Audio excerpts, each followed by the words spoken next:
Bonjour mesdames, bonjour monsieur, bienvenue dans notre émission Pasiaba Congolais et Sengwaba Politicien. Cette émission, c'est une émission politique qui parle de faits d'actualité et nous balayons ici tout ce qui se passe en République démocratique du Congo et ses relations extérieures. Aujourd'hui, nous avons encore monsieur Serge Nteka qui est ici sur notre plateau pour répondre à plusieurs des questions que vous avez envoyées par notre boîte mail, par notre chaîne YouTube, BAT Télévision et Central TV.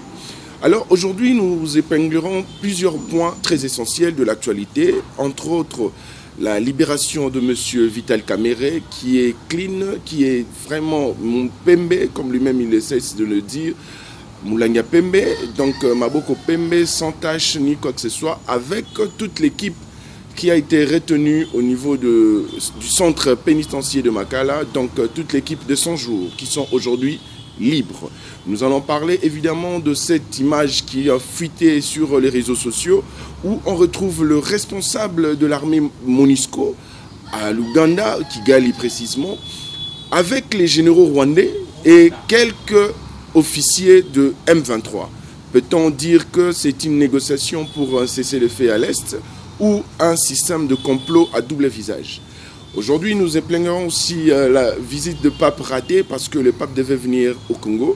Malheureusement, suite aux raisons de santé de monsieur, son éminence, le pape François, il ne pouvait pas venir suite à une fracture au niveau du genou. Mais malheureusement, on retrouve le pape au Canada. Est-ce un sabotage ou un problème diplomatique? Nous parlerons aussi également de faits sociaux.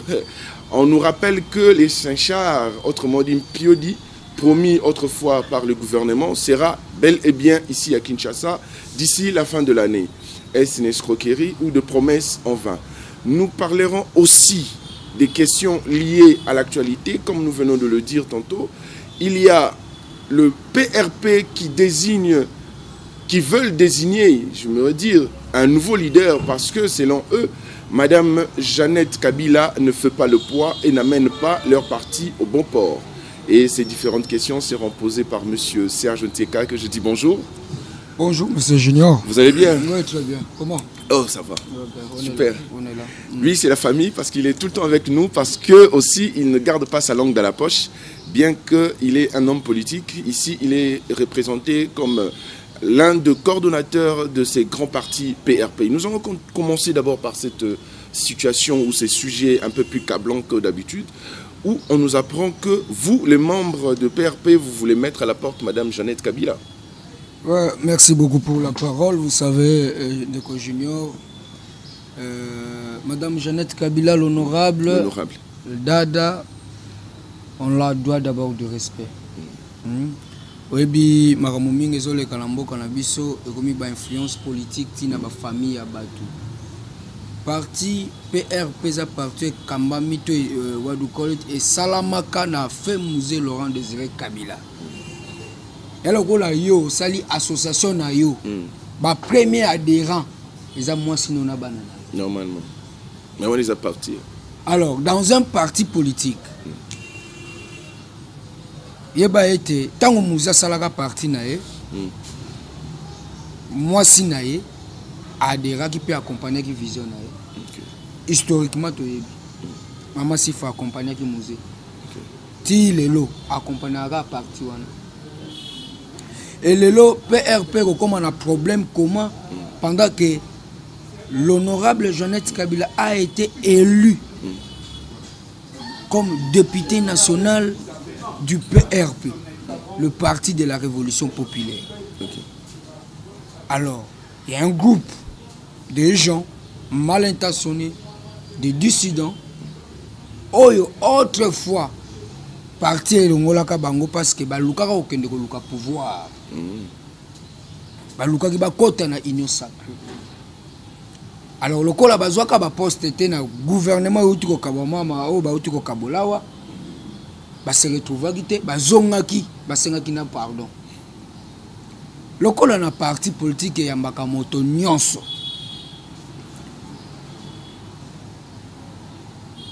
Bon, l'honorable Jeannette Kabila n'a rien à voir na départ to arrivé na bango. Vous comprenez?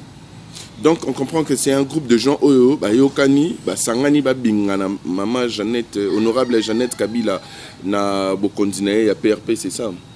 Bien sûr, mais bien. Un d'abord, qui est Jeannette Kabila au sein du PRP? C'est juste un cadre comme moi. A occupé ta fonction mon côté na katia parti wana. Et pourquoi cibler Karaye? Non, c'est politisé maintenant.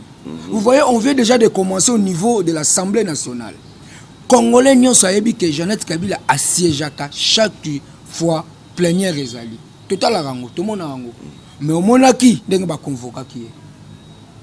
A déplorer qui yango. Donc qui n'a pas preuve à vidéo, bah mon arrêt chaque. Mais bisono ce Congolais tout le monde a qui assiège ka. Te bah je me soupe to dans la biso ngote. Ok, merci. Mais nini liste de présence ezalaka. Alors, babani déjà ko lukaye na niveau de l'Assemblée nationale. Ndesko ba kokite batali na Assemblée nationale à Sejaka. To que na parti na ye. Batali banani ba faible. Ba o ba yaka ko luka pouvoir et pas na biso malgré bazwaka te. Bo benga bango abo panza parti. Mais passe na ngana muteme zalete, vous savez, le parti de Mouzé ne sera jamais divisé. Là je vous informe. Siko nani akambara parti wana. C'est Dieu donné Kasongo Kabila. Mais pourquoi Batak ils ont pas dit donné? Bon, je sais pas, peuple congolais n'a pas posé ma mituna au union sur nazo lobawa. Balobi mais bien donné Kabila à mon anana sainte.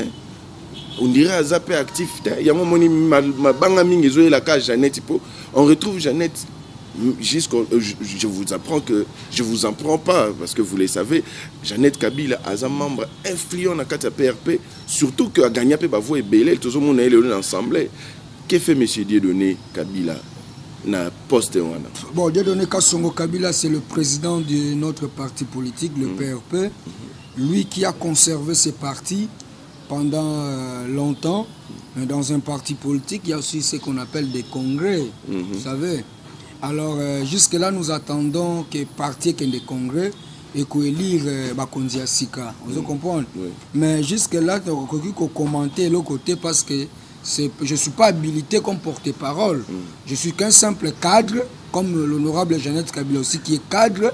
Alors, nous observons, mais je vous informe, très chers Congolais et Congolaises, au moni musée, on a toujours kobo et lokomoko trahison. Moment où tu allais un moment moko crucial. Moment où tu es ma ponami. Est-ce que c'est un moment où yo ba ndeko yo ba lingaka toujours ka bokonzi? To uti ko zala nango. Mingi bozana bokonzi akata mokonzi akala malamu biloko malamu te. Nde au moni ba tchaki bino à l'écart Joseph Kabila sage qu'il était l'avait compris que non, mon entourage des fois vous êtes négatif. Il vous a chassé, il vous a mis hors. Vous-même, vous êtes parti dans l'îlot sacré. Vous-même, vous étiez parti là-bas et vous n'étiez pas servi. Vous êtes revenu. Et c'est là. Aujourd'hui, ce sont des conseillers dans des cabinets ministériels qui les avaient désignés. Ils sont conseillers dans des cabinets ministériels par le biais de l'honorable Jeannette Kabila, au nom du PRP. Alors aujourd'hui, vous avez plus du miel. Aujourd'hui, vous avez gagné ce que vous aurez dit gagner. Voilà le merci, voilà la trahison que vous êtes en train de faire à votre propre sœur. Mais vous savez, Jeannette Kabila ne parle pas trop. Il est comme son frère, Joseph Kabila, il vous observe. Mais est-ce que vous allez réellement réussir dans ce que vous faites? À ceux-là qui sont derrière, la main noire qui est derrière tout ça, c'est ce que je leur dis, ce n'est pas plus important. Vous voulez diviser, et vous devez aussi être fort. Vous voulez entrer là, vous voulez entrer là. Utilisez ces gens-là pour faire ce qu'ils font. Je vous tiens au courant que vous devrez être plus fort encore. Mais Jeannette Kabila reste le député national du PRP. Et d'ici là, nous allons trouver des solutions à l'interne. Je crois que vous avez écouté M. Serge Nteka. Il est l'un des cadres du grand parti PRP. Et cher Mouzé Laurent Désiré Kabila, il vient de confirmer tout de suite que Mme Jeannette n'a rien à voir derrière ces allégations. Mme Jeannette Kabila n'est qu'une cadre, elle est vraiment cadre dans le parti. Elle n'est pas la maître dirigeante, mais plutôt c'est M. Dieudonné qui est le président jusque-là du parti et ils iront bientôt en congrès pour déterminer d'autres ambitions que le parti a besoin. On retrouve le chef de la MONUSCO à Kigali avec les généraux rwandais et les officiers du M23. Est-ce qu'on peut parler d'un rapprochement de la MONUSCO qui veut mettre fin à cette tuerie au niveau de l'Est ou d'une trahison de la part de cet officier supérieur?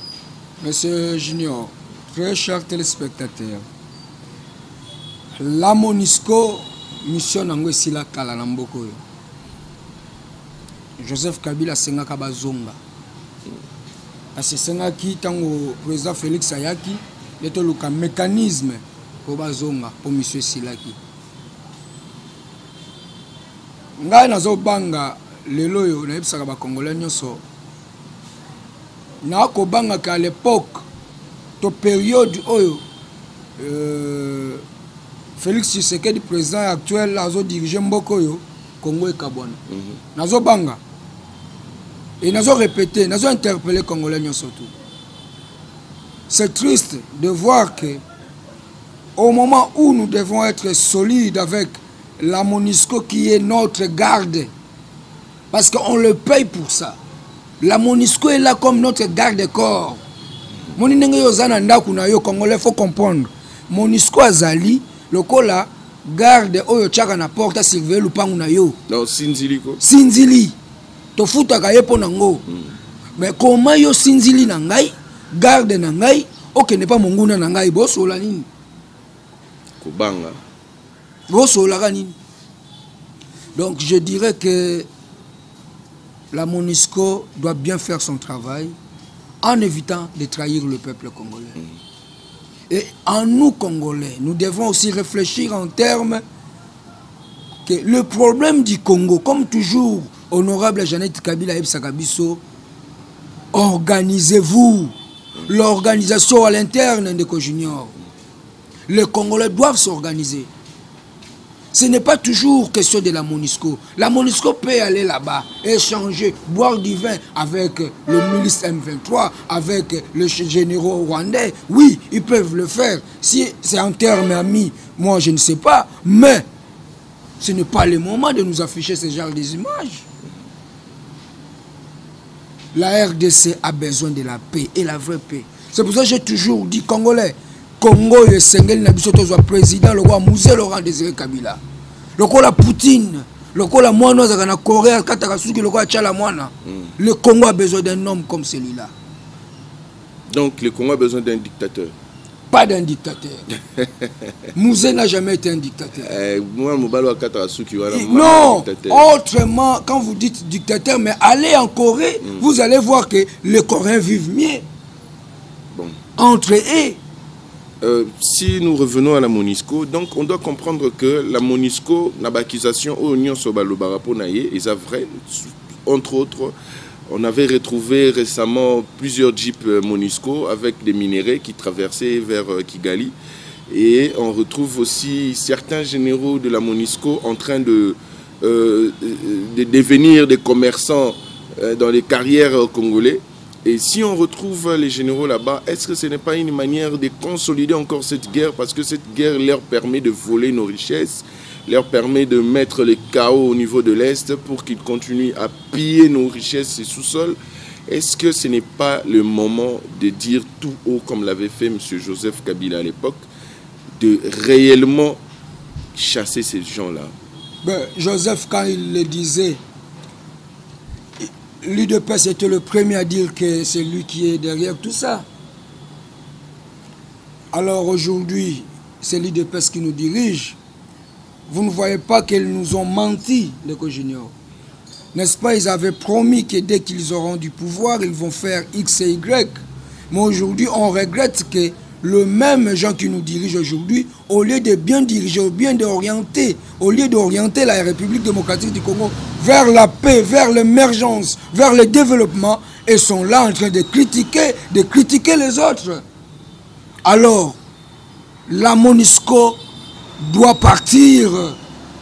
Et puis, il ne faudrait pas, parce que nous parlons de la sécurité, même cette coalition où le président Félix est allé demander de l'aide à l'East African Community pour que les militaires sécuriser Mboka na biso, mettre fin à la guerre. Mais je ne comprends pas, Ndeko Junior. Est-ce que réellement on comprend à qui est réellement notre propre ennemi? Joseph Kabila l'avait dit. L'ennemi, c'est lui qui nous agresse parmi nos pays voisins. C'est les Rwandais, c'est clair. Mouzé l'avait même dit. Vous voyez? Et récemment ici, le président lui-même, Félix Tshisekedi, vient de le dire, que c'est les Rwandais. Mais moi, ce que je regrette, c'est quoi? Les Rwandais est prêt à nous attaquer. Mais l'autre président n'est pas prêt à attaquer les Rwandais. Mais nous voyons déjà qu'il y a plus de 60 bus qui se dirigent vers l'aéroport de Njili pour renforcer les troupes qui sont à Goma. Est-ce que ce n'est pas déjà une façon de dire que le président Tshisekedi est prêt aussi à riposter au cas où il y aura des attaques de la part de l'armée rwandaise? Vous savez, je remercie nos vaillants militaires, nos vaillants soldats, vous qui disposez de votre temps pour mettre fin à cette fléau de la guerre.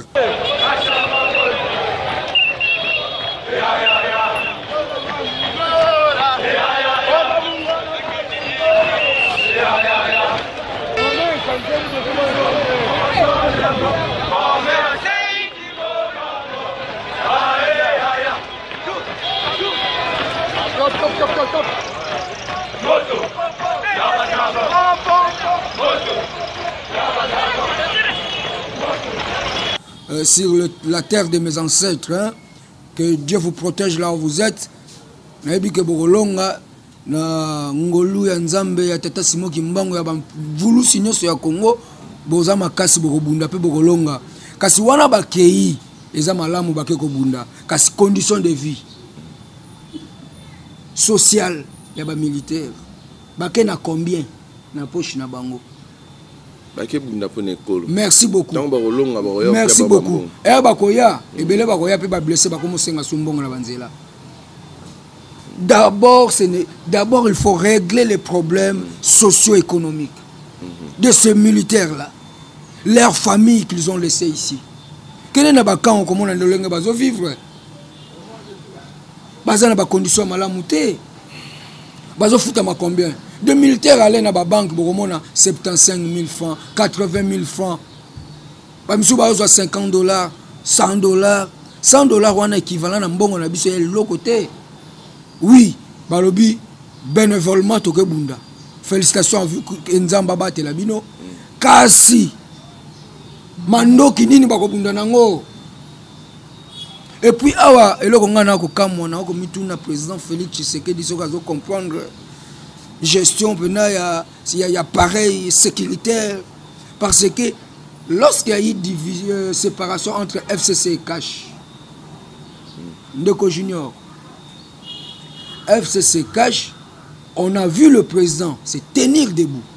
Le problème entre Congolais, mais on a vu le président se tenir debout en 6 minutes pour dire, parler, et tous on avait suivi.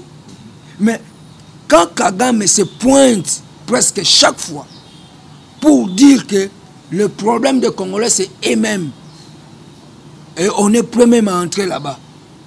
Qu'est-ce qui manque que notre président aussi se tienne debout et qu'il dise que si vous osez, on attaque. On doit parler, Mouzé le disait. On n'est pas le femme ou la femme de Kagame, je le dis tout haut, on n'est pas, les Congolais ne sont pas des fainéants. Ni des enfants de ces gens-là, non. Les Congolais préfèrent la musique. Bon, c'est ce que toujours, le fils du président Museveni. Et récemment, vous avez vu Museveni et Kagame en train d'échanger. Et c'est Museveni qui insiste à ce que le militaire rwandais soit dans cette force est-africaine qui vont venir sécuriser la RDC. Est-ce que c'est important? Nous le savons bien que les Rwandais nous agressent. Est-ce qu'on doit encore accepter que East African Armies et Yahawa? Non. Ils en ont sensité. Et puis, le même personne où Moto a soutenu Rwanda, armée rwandaise, elle a kati ya Batouana, et moi, à Moni Congo, le champ de bataille, C'est ce que je dis, le Congo a besoin d'un homme fort. Et si le président Félix peut écouter conseil Nangaï 2023 qu'on postulé, Zonganan, Ozongatan en 2028. Parce que carrière est allée. Bon. Pourquoi dans lobby Bongo? C'est un vieux, hein? Je l'aime beaucoup. Hein?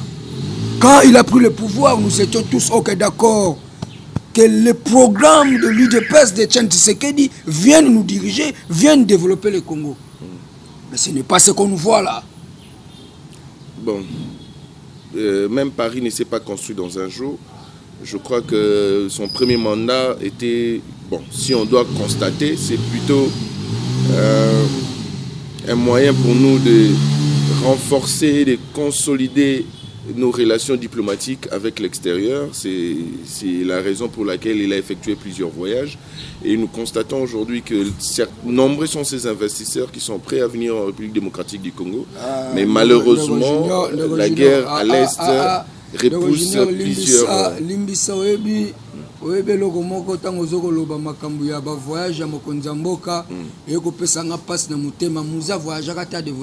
dans 3 ans.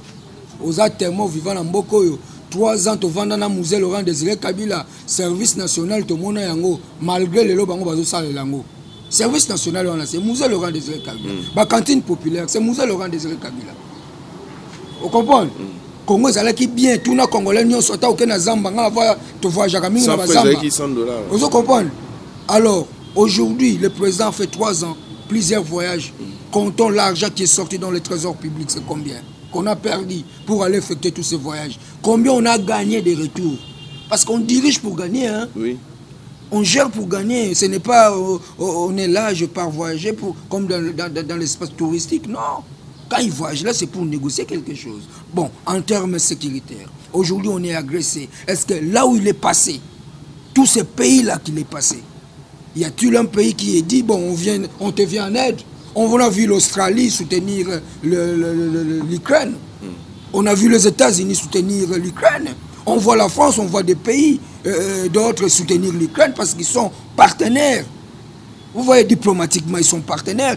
En un terme partenaire, quand vous avez des problèmes, mon ami, on doit se soutenir. Mais tous nos pays voisins là, tous nos gens, tous nos amis là, que le président a effectué des voyages, ils ne peuvent pas venir nous aider. Le président ne peut pas les appeler pour qu'ils viennent nous aider. Bon, peut-être qu'il ne les a pas appelés pour des raisons purement diplomatiques ou stratégiques. Mais à ce que je sache, il y a une communauté qui est déjà prête à lancer ou encore une opération d'envergure au niveau de l'Est de la République démocratique du Congo, justement pour soutenir la sécurité au niveau de notre pays, de nos frontières. Mais j'ai encore une préoccupation parce que c'est l'une des questions que la population essaye toujours de poser. Kamere Lelo clean, Kamere Lelo Maboko Pembe, Kamere Lelo acquitté, Kamere Lelo libre, malgré procès à 100 jours au Bissonostolandi na télévision. Est-ce que théâtre, est-ce réalité? Aujourd'hui, il est acquitté avec toute l'équipe. Oyo bazaki na dossier wana ya 100 jours bazali na makala bango nyonso babimi libanda soki ya solo Kamere aza clean ndenge ba akité wana. Donc monsieur Kamere na question moko population moko atunaki, donc monsieur Kamere doit porter plainte na gouvernement congolais pour na ndenge ba salir kombo na ye na miso ya bato. Bon, merci beaucoup pour na mutuna ndeko Junior. Makambo ya Kamere eza Sonia. La Sonia justice nabiso. Oui, c'est la justice qui élève une nation. Et puis on a répété à Karoeb Sabande Konoso te projet angoyo Kamere Jamali, ezali projet à Félix Tshisekedi était président actuel. Ezali projet laissé par Joseph Kabila Kabange. Quand Joseph était au pouvoir, atiraki projet wana pour que Sungamboka batonga banzela, batonga bandaku ya ba militaire. Kasi lokola to benga kango continuité ya pareil to système ya gouvernement. Vous voyez? Continuité wana. Ya pareil to système ya gouvernance ya mboka na biso nde sengaki président sortant ken président Antraya et puis atikaki nyonso na mesa na mbongo na ba projet na onyo se sengaki pour que ye oya ya dirige mboka malamu kasi ya kokamo ezali ete banzela basalela biso badodan olie basala banzela likolo à part ça bandako ya bamilitaire baprometaki bakosala basala yango pete et puis ce n'était pas seulement les maisons de militaires ezalaki na bacamp militaire il a fallu kotonga bacamp mosusu ya sika pour permettre aux militaires de parce que les militaires ne peuvent pas rester dans la capitale. Des camps ne restent pas vraiment dans la capitale. Si on a pays étranger, les militaires vont dans le camp Libanda. Et puis les militaires vont dans le quand ça fait rouge dans un pays. Vous voyez? Alors, c'était ça l'objectif. Libanda, camp Libanda. Mais là, Chile Djelou. Là, baye obalobaki état de droit tala baye obalobaki soki baye to konyata masangu lokola kayasa kasi lelo to ko comprendre te bazui gouvernement bazui bokonzi bazui nyonso banda ko luka kasi tala sika ba memi biso.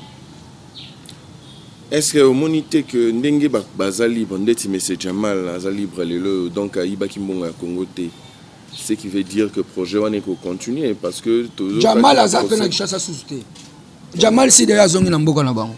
Je vous informe Congolais, oui. Jamal Azawata. Et ça zongaki déjà.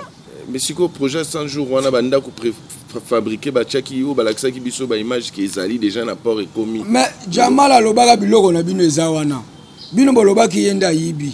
Bino moko bolobi aza muyibi te. Ye wana kei. Total si réellement bazaki ba miyibité. Alors besoin projet continuer parce que le projet ce n'est pas le coordonnateur du projet. Le projet doit continuer parce que l'argent est là. Lokola ba yibakité mbonga ngo ezawapi na banque nini. Alors besoin ba gestionnaire mususu ba continuer projet, c'est simple. Monsieur Serge Lelo caméra libre, caméra acquittée donc il y a un problème de justice té, casier judiciaire naé polele. Est-ce que vous pouvez me confirmer aujourd'hui que candidature naé et Mathissier sous taux de popularité pendant l'élection 2023 au Ezoya? Mais c'est sa personnalité. D'abord, c'est la personnalité d'une personne. Ici, si vous demandez à tous ces enfants, on vous dira que Kamere, c'est un voleur. On vous dira que Kamere, c'est quelqu'un qui avait détourné. Ok? C'est déjà la personnalité de la personne qui est salie. C'est la personnalité de Kamere qui est déjà ruinée. Vous voyez?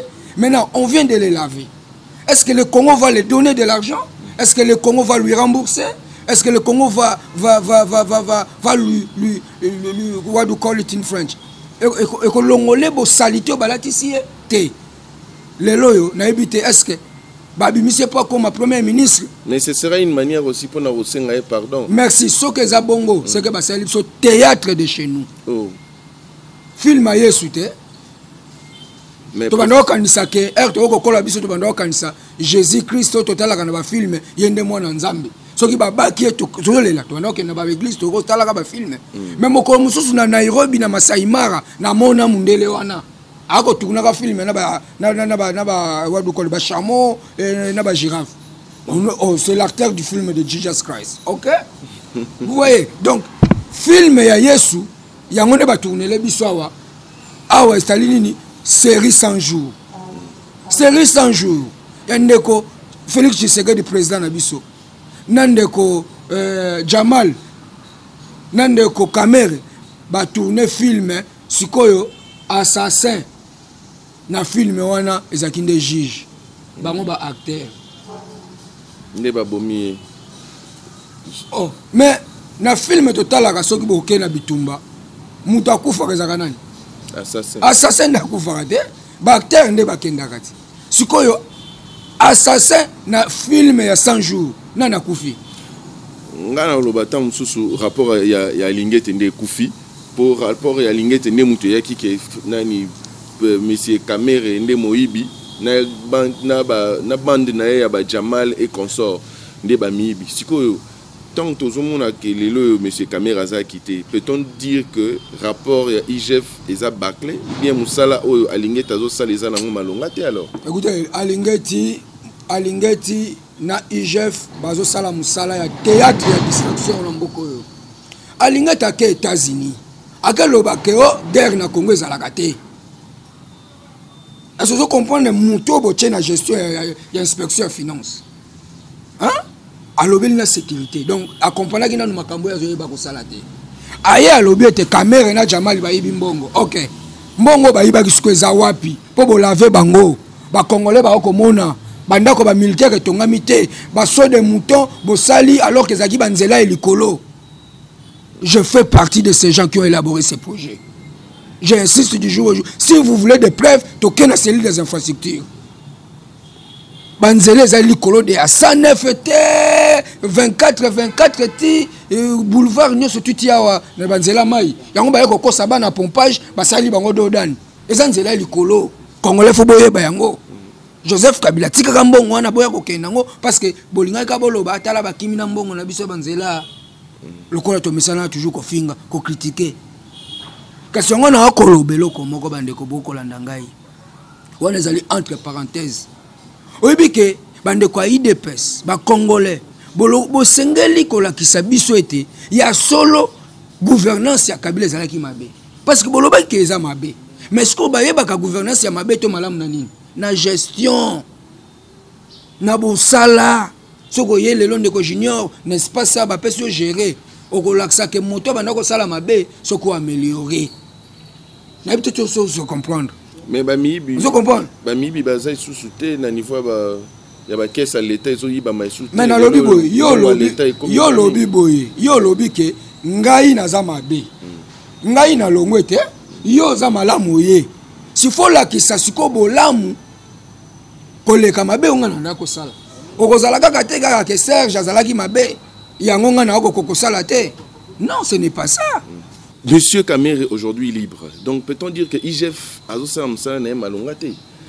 Bien que tu constates depuis IGF Aza sur terrain, l'entreprise publique il est le bazoni pénal alignement pour tout le monde avoir recette au DG Azosala, recette au Jeffrey Mazosala, recette au Snell Régie des eaux et consort Bazosala Siko. Est-ce qu'ils étaient pour bazo banga film ou IGF faisait liboso na bango? Ndoko Junior. Il va être caméra libérée, Jamal Azongi na mboka na bango, Congolais, Congolaises, bisole to bimba bololé. Oh. Oui, Congolais au bimi bololé. Pourquoi? Parce que mbongo ya mboka. Fallait que tonga bandaku ya bandeko na biso ba militaire. Mbongo elinga ko sunga Congolais. Azala na nzela ya malamu ya kotambusa mutuka na ye. Ndeko Junior, est-ce que vous avez Kolongwa Ipen, Okoma, ville, faut ça la 2 heures à 3 heures du temps, embouteillage. Non, c'est-à-dire. En fonction de la population, voilà, to komi ebele. Yango moni, l'ancien président Joseph Kabila a tika ki projet wano moni wana. Mais 13 ans. Non, pardon.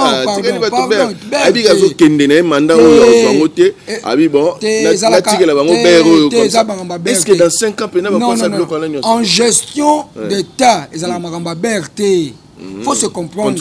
La continuité. Non, fallait la continuité. Non, on attend à Kabila Mbouta Zalaki, Yango Moni Baluka qui solution. Il y a que ça là, relier les communes, relier les quartiers, relier les provinces. Basa la banzela pe alikolo poto militer contre bambouteage. Mais lisolo ya Chili Loupé Zali zéro ndeko nanga yango nazoloba ete. Lelo yo ngala uti na kikwiti obi kenzele zate. Mais non, Ndeko Junior, je viens d'être là. Ndeko Senga même Ndeko Nasima Kuna va balancer ba image oyo. Patrick Ndeko achila bisongo. Boko mona nzela ya kikwiti lolenge bukani. Ola. Toko sala même 2 heures à 3 heures du temps, faut que zela mutuka moko ya mususu ekende. 03 ngo ko lobela biso ezali wapi. To lobela nde bo solo ya mboka. Le problème ici au Congo, on ne veut pas écouter la vraie vérité. Mokonza mboka aza mutu lokola nga lokola yo Ndeko Junior aza pe faillible aza pe na berere ko commettre biso nde ba congolais to lokola bana na ye mona ndako so papa ozana ndako oko commettre erreur moi sinon ko biso papa osali mabe bana no pe ko loba non papa non you made a mistake. On comprend? Donc c'est comme ça aussi qu'on gère un pays. Président azo diriger kasi ba mbeba ezali surtout na makambo etali social. biso yo bakabiliste to sepelaka makasi donc toyokete Félix Tshisekedi nde azwi élection a diriger parce que bango ba na programme social nde omoni mokonza mboka ya kala Joseph Kabila laksi ndeko na ye moninga netala pona social eta banzela yango pona social eta la makambo yo ezali biso to kei otikala gérer c'est la continuité kasi ya kobanga ezali ete bango ba ye bazwi projet wana ba tumbinde mbongo ya l'état ba préférer ko sombela ngo bandako ba préférer ko sombela ngo mituka ba ole ba sala banzela ya likolo ba ke sala ba dodan ole ba sala ba relier ba commune ba nini lelo moni asosa ba uti ko sala ti manifeste mais asosa ne bimite seleti bypass boye bien moté biso to tika ngo je suis parmi ces gens qui ont conçu ça. Alors, c'est regrettable aujourd'hui que même Kulumba n'a silité. C'est regrettable aujourd'hui que même Route de la Paix et Salamina Nouté. C'est regrettable que même Awato Komona Lutendele et Salamité. Nzola na awa bande kwa sangamamba bande kona bino bazana kata Kinshasa mais bana droit ya kosomba mutuka te. 62 ans d'indépendance. Ce que to lobate pona nini. To kokai ko lobate soki mbongo wana ezalaki te. Bino moko bo participer awa na projet à 100 jours, programme à 100 jours. Film. Paix à son âme, Jijo Akoufa. Mes condoléances na famille nae. Paix à son âme, Jijo Yani Nengo Kenda. Et si ko zali molimo nepe manakimia. Kasi bino yo boyebi ke ya solo ndeko kamere ndeko Jamal ba ebanso wana bazaki ba innocent. Kasi wapi mbongo yango? Et que wapi? Ba besoin un trésor public to vérifier ce qui est. Merci beaucoup. Ce que zongi na trésor public ndeko langa junior na ko senga na mokonzi mboka boye. Asunga biso ba congolais mokonzi mboka soki réellement mbongo wana ezali na rappeler yo kaka excellence monsieur le président projet wana ya ba ndako wana ba préfabriquer eza ko sala nde ba camp eza ko sala ba ndako awa na camp kokolote na camp chachite ba ndako wana ezala ko sala ngona ba périphérique ya capitale lokola maluku moni ba mitendi kuna na ba sekuna pour que ba militaire na biso bazala na vie ya malamu. C'était ça. Donc, ce qui mbongo nezali, bo exécuter projet, c'est un bon projet. Eux ko sunga ba vaillant soldat na biso, bazana ba condition de vie à malamu, ndenge ba tongela ba professeur bandako. Bango pe bazana droit ko vanda na bandako malamu. Alors, et puis pona makambo tali banzela, ndena ko senga, ce qui mbongo nezali, bo zo mbongo wana bo sela biso lutendele, ti Congo central pour désenclaver embouteillage o eza wana nini na Matadi Kibala. Bo sunga pe bana sanga mamba lelo nzele zate. Ah, pour que les peines faut que les catines, est-ce que c'est normal dans un pays qui se dit développé? Un pays en voie de développement, c'est normal, ce n'est pas ça. Il faut avoir des routes à dessert agricole, il faut avoir des routes qui relient les communes et les quartiers et des territoires des provinces. C'est comme ça qu'on développe un pays. Alors, ici, j'insiste aussi sur un point. Boy, Ndeko Junior, on les a entre parenthèses. Yango na ko ka passe na bandeko ba diriger biso lelo comme on a été même parlement debout et Koufi. Koufi ordre ministre intérieur politique na santé. Kondo Tshisekedi fils Mukoko malade. Est-ce que que fils Mukoko alinga raté? Merci na maman Olive Lembe. Mama Yaro. Ndeko Junior. Mama Yaro faut ko yebisa ka merci et puis ko sambela toujours ba congolais bo continuer ko sambela pona maman Olive Lembe. Maman oyo nzamba pambola ye. Soki maman o teto yebite fils Mukoko alinga zala wapi. Ndeko na ngai tala pene lokoyo congolais congolaise bo yebi fils Mukoko ngana nanga kabiliste. C'est un grand combattant de l'IDPS négligé par ses propres frères. Gardien des temples. Gardien des temples, il y a Tshisekedi négligé. Négligé. Mais à Tengamanaït. Ah, tant que Moni a Monique va pied pouvoir comment bilobel la TV je ne suis pas là pour parler, je ne suis pas le porte-parole de l'IDPS ni à Bango, mais ngana ko epso Ndeko Junior. Ndeko Junior, yebelo komoko, Ndeko nangai. Toi, quand tu as la divergence politique, ce sont les idées de Kaboli Bisso. Mais tout ça, Congolais. Quand tu as dit que ceux qui ont un PRP, muta IDPS, aza ennemi na te. Ngana ba ninga ba zana IDPS na ba masana nga. Vous comprenez, na ba masana nga ba MLC. Ce sont mes amis. C'est juste que tu kabwani na philosophie na idéologie. Vous comprenez? On a l'idéologie à Musée, ou l'idéologie à Lumumba, ou l'idéologie à Chen Tshisekedi. Bazaba icône ya mboka na biso sur le plan politique. On peut l'idéologie à Mobutu. Mais en termes d'amitié, en termes de vie, nous sommes vivants à Boui. Fils Moukoka qui m'a tout à négliger à niveau na. Na ko lobele lelo parce que ça n'a pas si. Ce qui maman Olive était habité à la wapi.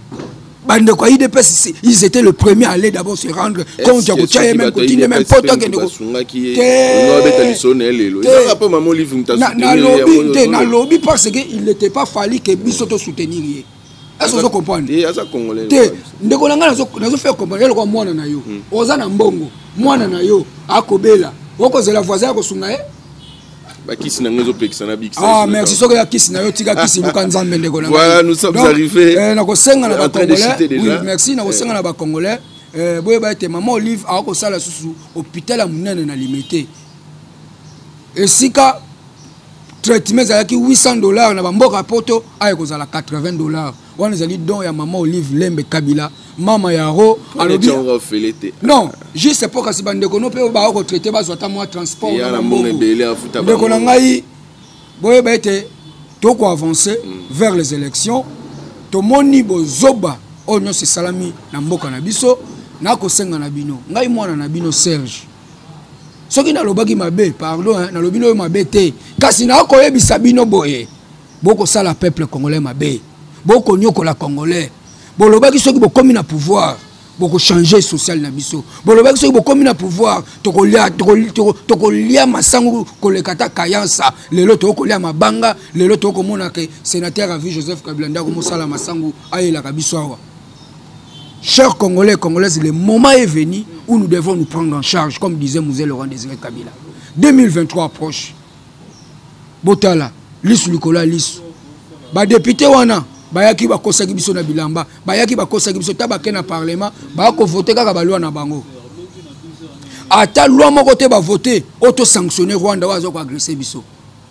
Ba komi ko lungana ndunga na bango na bango. 2023 bo voter moto te. Pour changer bango nyonso balongwa pour être toi on a besoin d'une nouvelle classe politique. Alors très chers téléspectateurs, vous comprenez que la situation politique de notre pays est changeable comme partout ailleurs déjà, c'est-à-dire yo lelo ya yo lobby ya muninga nzambaza roulage lobby ba o bazaki na rouge lelo baza na feu vert ba susu pe o lelo baza na feu vert lelo baza na feu rouge. Comprendre que le gouvernement ya Kabila et umeli na mboka o plus de 13 ans tu réclames qui social, tu réclames qui bien-être à la population, tu réclames qui sécurité, mais les lois parti où ezaki lobby opposition et comme il est le gouvernement, les lois bango pe bazongi seli bango flèche donc miroir etali pe bango yango boyo qui discours ya monsieur Serge on a plateau ya passé ba congolais sengo ba politicien to lobaka to zana slogan moko boye to zwa yango to komisango ya biso to lobaka boye. Si tu parles, tu meurs. Si tu ne parles pas, tu meurs. Alors parle puisque tu vas mourir. Yangomoni awa ndeko Serge azoloba posoke alobite pasi ya ba congolais et que continue. Yo pesoko moni ozana maloba ya kobakisa. To information ya kitoko ya kopesa biso awa. Yaka na plateau na biso benga biso na numéro ezana se to ko permettre yo oloba tout o ba idée na yo o pesa information na population.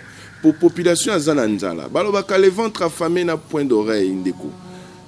Kando la population à Zanango na minute yo ebité. Kasi souci na biso ezali ete mboka ebonga, mboka ekende kitoko po ete congolais azala lobby moto monene na bamboka mususu bazwa biso na valeur oyo tozaka nango na tango ya kala. 60 ans, 62 ans lelo, il y a démocratie, 62 ans lelo il y a indépendance. Toza komi tuna tozo kende wapi et le balango honorable na biso ndeko Eliezer to komi wapi lelo tala ndenge congolais azo vivre na se ya $1 pas si eleki makasi pour moi na se ya $1 oyo pas ozwa wana azo kotane malewa po yemo akoyi kolamba te parce que mbongo azozwa soka kina wenze akosimba mutu kanda koyoka soka leki na ranja misuni po aza incapable ya kosomba musuni. Et c'est on a que soit kena mpanzi ya madesu ya ndunda pokunande akoyiko se retrouver. Est-ce que to ça imika potolia matiti Je ne pense pas pour Zamba Monene Tozanango, Banyama Batondi et Belé, Bambisi Bako Koufa Pei, na Mayo Tozanango, na vieillesse, Bilanga Kokola, Tala immeuble Monene Lokola Sozakom, Nzete Zobota na immeuble, pendant la qui sa niveau de fertilité, Yamabele na Biso. Kasibino Bakonzi, Bot Fungola Miso, Bolé sa population. Donc, comme il y a une émission au Papa Serge, un mot pour conclure et Topé Sabane Konabiso, Pemambote, Tokutana Mokolo et Kolanda. Merci Ndeko Junior, merci na Baïban Sobalandi biso na Mokola lelo. Mot de la fin nanga ezali ete ba Congolais nyonso bo sangana bozala ini Monguna azana kati. Monguna ezali baye oyo bazana gouvernement. Ennemi ya Congolais ezali oyo opesa ki ba voix agende ko lobelela yo yenda comme ennemi. Kasi la vraie moyen de sanctionner Bango ezali par voie démocratique Laurent Désiré Kabila à travers son fils Joseph Kabila balakse biso alternance. Donc na pona meza ko ya yango nde na ko kamande ko junior est-ce que mbongo déjà ba pesi seni au jusque là même mbongo sensibilisation na nekotité. Tu éviter est-ce que pe ma pona mi ko zala. Mais ce qui m'a posé mes causes là, bobenga na ba eban soyo, bo voter bango te. Na ko suksa koloba ete kimia na mabota na bino, kimia na famille nyonso tu bandeko nyonso bana bandeko na bango na est ya République démocratique du Congo. Tika nzambe abatela ba o ba ko bunda po ete Congo kende liboso, po ete Congo ezwa kimia, ba militaire na biso sali, tika ete Congo ezala plus puissant que d'autres pays au monde.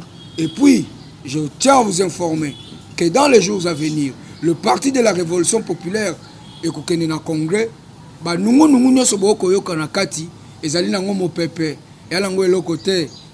le PRP restera un et indivisible. Et on dit toujours ne jamais trahir. Ne trahis jamais, restez unis. Ne trahis jamais même ton pays. Ton pays reste ton pays. Et merci, la nouvelle ambassadrice OAIE, Madame Mrs. Lucy. Welcome to DRC. And then we are going to fund on how we can boost the DRC. With the project Yes Youth Can in Africa, I know that we're going to make it as soon as possible. Thank you very much. Thank you very much. Et le Patrick Kitoko, Tengyo, Kasima Chezate. Alors, population, merci beaucoup. Nabino, Baebo, Pesibiso, Penza, Tan Nabiso, Tan Nabino, Bo Pesibiso, Lito, Nabino.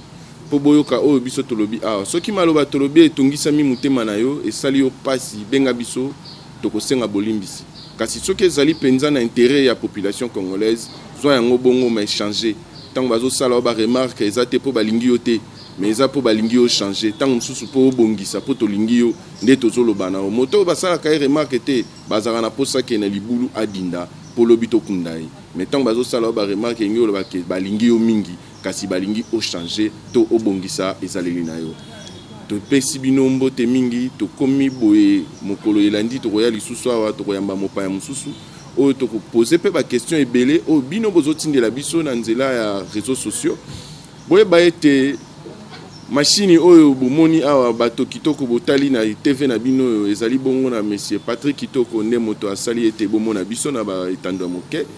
Merci beaucoup na directeur et à programme et à Centrale Télévision, monsieur Eti Kapena. Aussi à notre DG Thierry Mosenepo et à sa femme Chris Moss pour ces très beaux chaînes que vous avez installées ici en République démocratique du Congo pour informer, former et divertir la population congolaise.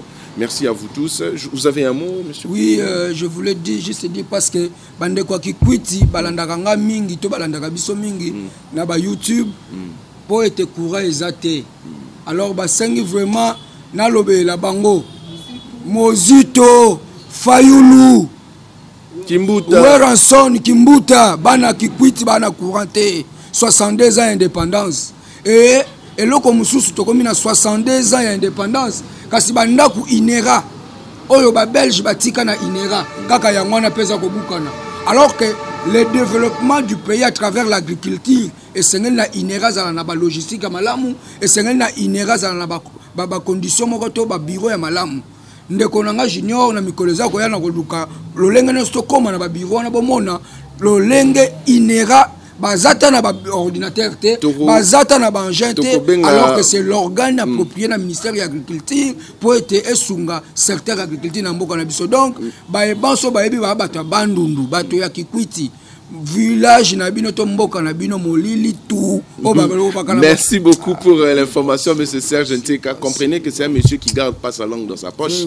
Donc tina tiki alo ba po boypo azarana ba fuite l'info o sengeli na biso siko to qui taper sur terrain total ani ne koleka ndenge tozali koloba. Merci mingi na bino ba ebo tikeli biso temps na bino pour bolande émission kitoko pasi ya ba congolais sengo ya ba politiciens. Merci na bino penza, on se retrouve très bientôt pour un autre numéro Passia Congolais et Sengo, il y a politiciens. Et cette fois-ci, en mode magazine. Merci et au revoir. Merci.